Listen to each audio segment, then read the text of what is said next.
નમસ્કાર, આપ જોઈ રહ્યા છો જીએસટીવી ન્યૂઝ અને આપની સાથે હું છું ધ્વની।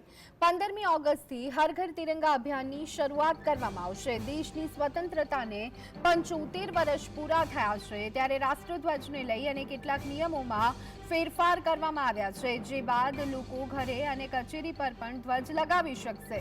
10થી 15મી ઓગસ્ટના સમયગાળામાં કાર્યક્રમ યોજાશે। આ સાથે જ શહેરમાં તિરંગા રેલી કાઢવામાં આવશે। 585 મંડળોમાં પદયાત્રા કરવામાં આવશે।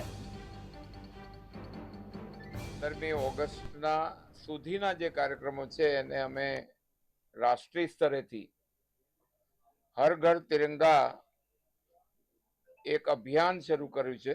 રાષ્ટ્રધ્વજ માટેના જે જુદા જુદા નિયમોમાં જકડી રાખેલું કે આવો તાર હોવો જોઈએ, અહીંયાથી ન લગાવાય, એટલો ઉતારવું પડે, આ એક પ્રકારની કાયદામાં ફેરફાર કરીને જે રીતે આપણે ધ્વજને ઘરમાં પણ લગાવી શકીએ, આપણી ઓફિસ પર લગાવી શકીએ। એક રાષ્ટ્રધ્વજ એ કોઈ માત્ર કાપડનો ટુકડો કે એની અંદરના ધાગા નથી, એની અંદર ભારતના રાષ્ટ્રનો પ્રાણ છે।